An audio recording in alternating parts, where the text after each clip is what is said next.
Hello, everyone. You're listening to Family Talk, the radio broadcasting ministry of the James Dobson Family Institute. I'm Dr. James Dobson, and thank you for joining us for this program.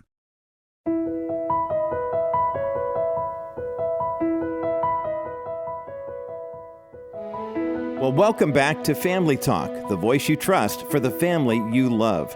I'm Roger Marsh, and today we are continuing a delightful change of pace as I step into the guest co-host seat to interview Dr. Dobson himself.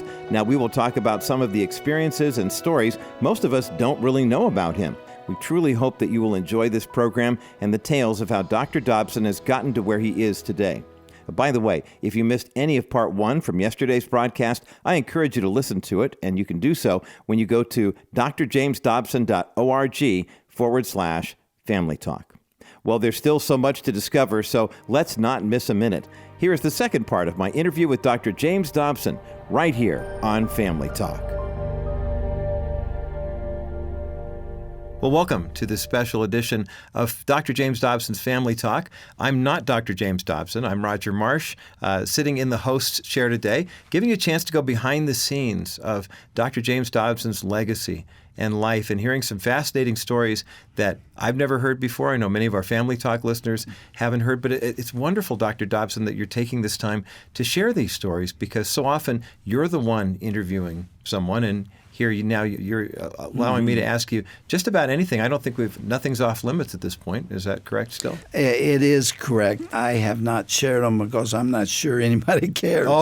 But, we do. It has just been an interesting life. 1979, Focus on the Family film series takes off. 1980, Ronald Reagan is elected president. There's a connection there. Ronald Reagan, of course, was elected president in November of 1980. And January the 20th, 1981, he was inaugurated. And to my surprise, I received an invitation to come to the inauguration and to the inaugural ball. And they sent me 10 tickets so I could bring 4 couples or 8 other people and Shirley and me. And so we were thrilled beyond belief. I believed in Ronald Reagan, and I still do. I think he was an absolutely great president. And so we were standing there on the west side of the Capitol building where the mall extends to Abraham Lincoln. Yes, you know that mall. Well, we were about a half a block from where the president laid his hand on 2 Chronicles 14, which reads, "If my people who are called by my name shall humble themselves and pray and seek my face and turn from their wicked ways, then I will hear from heaven and will forgive their sin and will heal their land." How we need a president now who will honor that scripture. Yes. But I was standing there and my heart was filled with pride. It was called the New Beginning. Those signs were all over Washington. Now, I had come to Washington to catch a glimpse of the president, and I did at the inauguration. But our hope was to see him somewhere else during that day. And the inaugural ball was that night. And there were 9 inaugural balls, and we were at the 9th one. So it was after midnight when he showed up. We were at the Smithsonian Museum, and we were waiting, and it was jammed. You could not move in that museum. How exciting. And it was thrilling, and it was cold, very cold, and we were all wearing heavy formal overcoats. And when we arrived there, we checked them, and we were there for 3 hours, I guess, or 4 before Ronald Reagan came. And about midnight, I said to one of my friends that had come with me, when the president comes, everybody's going to try to get their coats, and we're going to be stuck here forever. Let's go get our coats now. And so we did. The 2 of us left and went and got our coats. And as we picked them up, we had them over our arms, and doors swung open, and in came the Secret Service. They opened the door, He was standing there. I was 3 feet away from him. And as soon as that occurred, they announced that he and Nancy were coming to the platform, and the president said a few words, and then he danced with Nancy. I didn't get a chance to talk to him. I didn't even shake his hand because he turned left instead of right. Uh-huh. But I want to tell you the interesting thing. Okay. 3 years later, I had been invited by that president to come to the Oval Office and to the cabinet room and sit beside him with the jelly beans between us and advise him on how to strengthen the American family. And I came in there, was with him for a couple of hours, along with other people who were there. After I had been there, they asked me to write what I said to him because there were 4 recommendations that I made to the president on that day. And he issued executive orders creating all 4. Wow. And that was the beginning of my friendship with Ronald Reagan and with other projects that I had. I worked with him for 5 years. And I think the Lord had a plan somewhere in there. But it was, I was there off and on for 5 years. I'll tell you one other thing about Ronald Reagan. This is a very warm memory for me. The very last day Ronald Reagan met with his staff after his second term, he brought them all together, and it was a highly emotional thing. You can imagine everybody was in tears. I was there. I had been invited there to talk about the fight against pornography, and the president had been working with us on that. And so I was sitting there quietly watching that final moment between the president and his staff, and the warmth. They loved that man. We all did. And then he was gone. I had a dream shortly after that was very symbolic. I dreamt that I was invited to the White House, and like I had been so many times, and I went through the North Gate, and I got there, and there was nobody there. The gate was open, and the guards were all gone. And I walked in, and I walked across the front lawn to the portico and the front door, and the door was standing open. And I walked in and looked around, and nobody was there. And I went up the stairs to the residence area, and the president had moved out. He was not there. That was the end of the dream. Wow. You understand? Yeah. I was dreaming about the fact that this Cinderella experience and this wonderful president was over. It's done. And he's gone. And we definitely saw a culture change in the United States after Reagan's. No question about it. I've also worked with Herbert Walker Bush. I sat with him alone in the Oval Office. I had a chance to work with George W. Bush in a less intimate way, but I did some work with them too.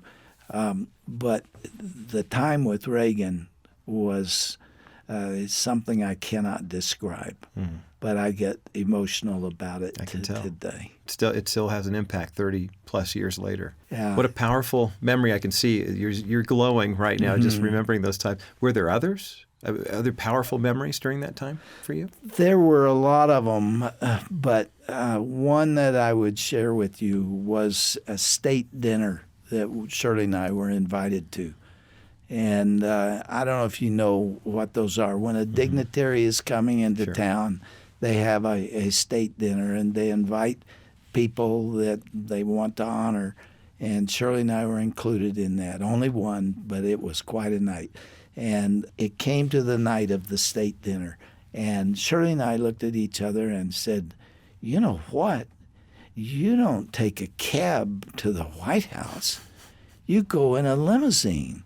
We never even thought about that. So I picked up the phone. I called my assistant, Dee in California, and I said, you got to get me a limousine. And Dee didn't know one limousine from another, and she got one that was about a block and a half long. I'm not kidding you. This thing was It's like an aircraft carrier, right? Unbelievable.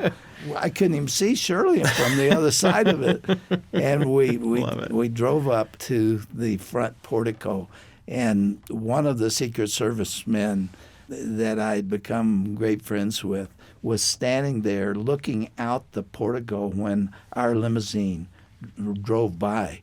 And he was thinking, who in the world is that? In this boat. So we get out of this limousine, and a Marine captain wearing white gloves, dressed to the nines, comes over, and Shirley takes his arm, and I'm dragging along behind, and we go into the White House, and you curl around, and then there is a long hall. I'm sure you've seen it on television, which is right parallel with the Rose Garden. Yes. And so they're bringing us all in, and the hall has a little jog in it, and the photographers were all gathered right there to take pictures of the celebrities as they came by. And so Sylvester Stallone was right in front of us, and they introduced him, Sylvester Stallone, and the lights flashed, and it was just like everybody, pop, pop, pop, everything occurred at once. And then Michael J. Fox was next, and they took pictures of him. And then it came to us, and the Marine turns to us and says, and your name, please? And we said, Dr. and Mrs. James Dobson. And he said, Dr. and Mrs. James Dobson. And there was silence. There was not one flash bulb. I was not who they had in mind. And it was really a very sweet. We laughed over that. There was, I think, one disposable camera down at the end where somebody took one picture. Click, yeah. But Raquel Welch was wearing a white dress. Ooh. It was something to behold. I don't mean to be gross here, but everybody in the White House was watching Raquel Welch, and she went on through the evening and danced with Ronald Reagan. And it was something to behold.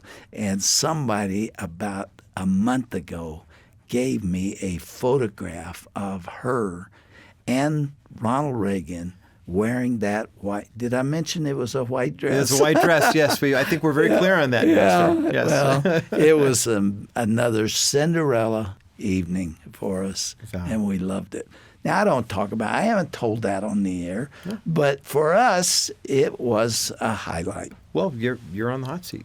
Wait, we've turned the tables here today, Dr. Dobson, so of course the guest is going to answer some questions like that. Okay. Boy, the 80s were quite a decade in the Dobson household and with your ministry too. I mean, at the start of the 80s with the film series, and at one point having 7 of the top 10 best-selling books in America. What a way to kick that decade off, and culminating with your work in the Reagan White House in the late 1980s, and then the new era, George Herbert Walker Bush coming in, inaugurated in 1989, and kind of ushering in the 1990s. You had a good relationship with Bush 41, as they call him. I did, and what a gracious man.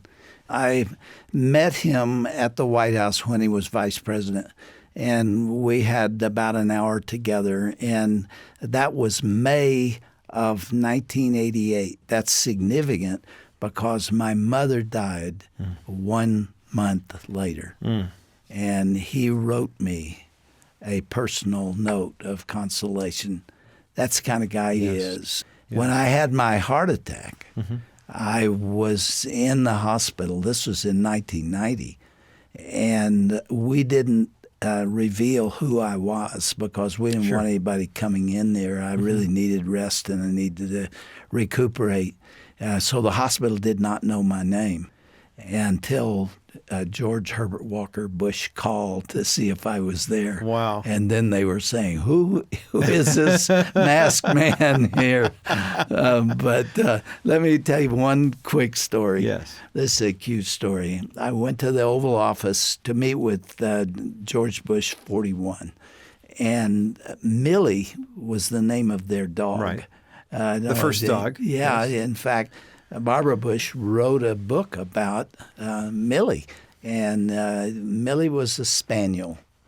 And so I got there that day, and Millie was in the Oval Office. And she was lying over by the window. And the president came over and talked to her, and she wouldn't get up. And she just rolled her eyes up at him. And I said, what's wrong with her? And he said, she's pouting. I said, why is she pouting? And he said, well, the grandkids are here. And she gets very jealous when the grandkids come. So she won't look up at you, and she'll lie there all day long. So that was Millie. She just was very possessive of the Bush family. And it doesn't matter if you're the president of the United States or not. When there's a dog that's pouting, that dog's going to have a good pout. Yeah, because those grandkids shouldn't be there. Right. Well, Dr. Dobson, we could spend several weeks talking about all the famous celebrities that you have met and people who've sought you out, and I'm sure that have surprised you in terms of saying, wow, I didn't realize, like Ronald Reagan's invitation to his inauguration. You did have an encounter, as it were, with Prince Charles that is worth telling, because not a lot of people would make the connection. Dr. James Dobson had a connection with Prince Charles. There were aspects of that meeting that I will really need to keep confidential because I feel like that was the understanding when we were together. But the essence of it is that I was given an invitation to fly to London and to go to Prince Charles' estate in the Cotswolds. And it was really a fascinating experience.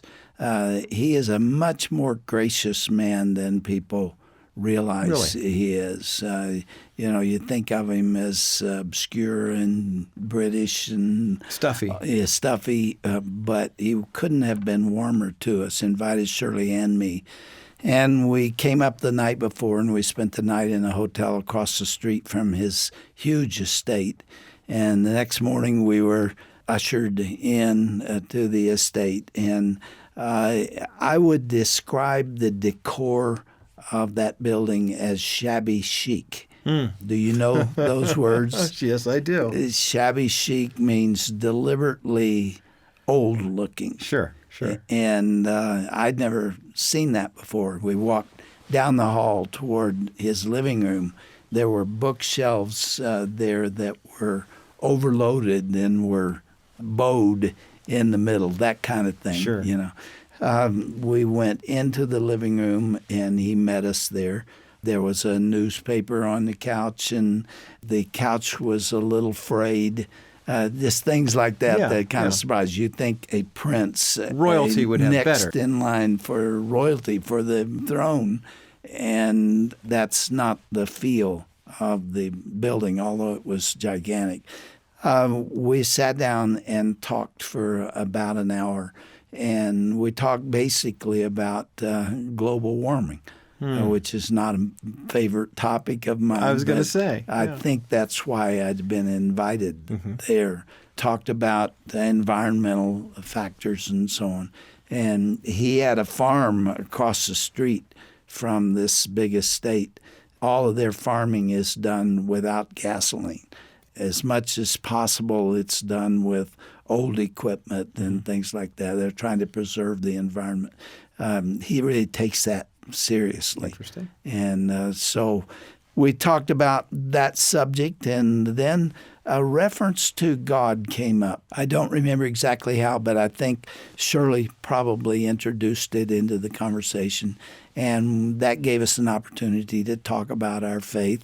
And he then said something that just amazed me, and people who've heard it since then can hardly believe it happened. But he said, I have a private chapel in the garden. Would you like to see it? Really? And nobody goes into that chapel. In fact, the woman who for 20 years has taken care of the garden asked us what was in it because she's never been in it. Oh, my. And he built it out of materials that are on the estate. Mm-hmm. If you look at my book, Legacy, The Greatest Gift, you will see a photograph taken of Shirley and me and Prince Charles in front of that chapel because it's there. But anyway, he said, would you like to see it? And we said, of course. So he brought us out into this garden, which is gorgeous. It's so manicured, and into the opening of the chapel, and took us inside. It is small. It is a place where he goes to contemplate and to pray and to think.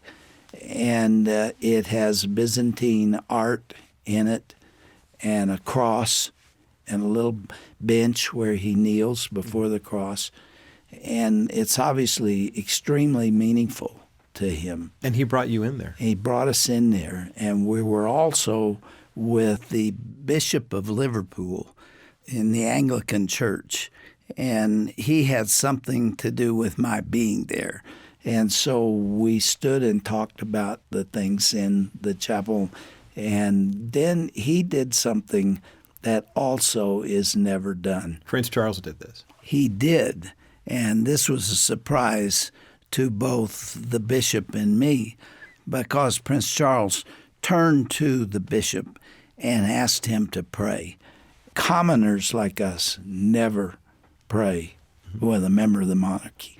That's just not done. Incredible. But he prayed a wonderful evangelistic prayer. It was really a beautiful prayer. And then I did something that I still can't believe I did. This was one of a kind. I can't wait to hear this. I said, Your Highness, may I pray for you? And he said, I would like it if you would do that. Oh, wow. And then I prayed with Prince Charles. Beautiful. And it was a precious moment. Yes. And outside, the Navy, representatives from the Navy, including 2 or 3 helicopters, were out there waiting for him. He was 45 minutes late to review the British Navy, and he stayed with us for 45 extra minutes out there. He showed us around the grounds.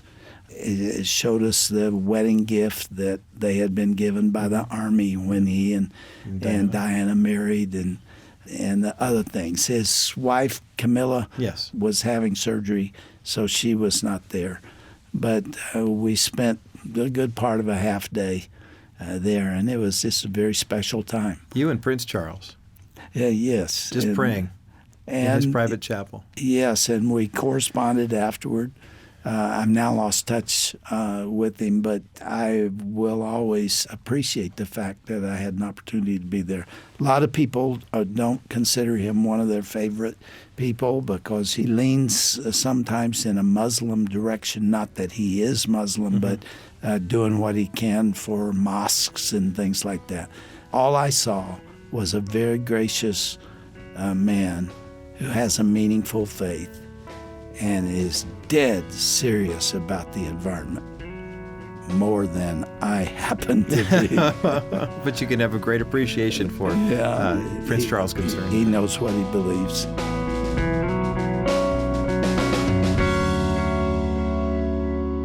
Well, what great stories we have heard these past couple of days here on Family Talk. I'm Roger Marsh, and this was the conclusion of my two-part conversation with Dr. James Dobson, with Doctor sitting in the guest seat, telling about his fascinating life. You know, these past couple of days have been a great accounting of tales from Dr. Dobson's past, leading to the legacy that he has built today. You know, Dr. Dobson has certainly built that lifelong legacy, serving God and fighting to protect the sanctity of the family. And that knowledge has been compiled into one resource for you to utilize in guiding you and your family to grow closer to the Lord and to each other. It's called The Complete Marriage and Family Home Reference Guide, written by our own Dr. James Dobson.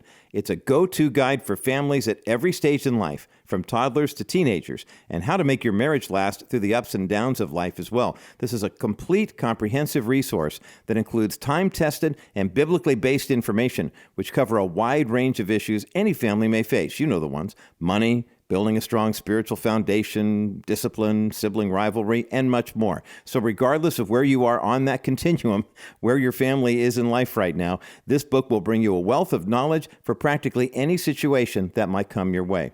Now, of course, the JDFI is a completely listener-supported broadcast outreach, and that's why we are pleased to make available to you the Complete Marriage and Family Home Reference Guide as our way of thanking you for a gift of any amount in support of the Dr. James Dobson Family Institute today. So visit our website at drjamesdobson.org/family talk, and then you can click the link at the bottom of the page. Again, that is drjamesdobson.org/family talk, and then click the link for the Complete Marriage and Family Home Reference Guide. Well, I'm Roger Marsh. I pray that you have a peaceful and blessed weekend, and I invite you to join us again Monday for another edition of Dr. James Dobson's Family Talk.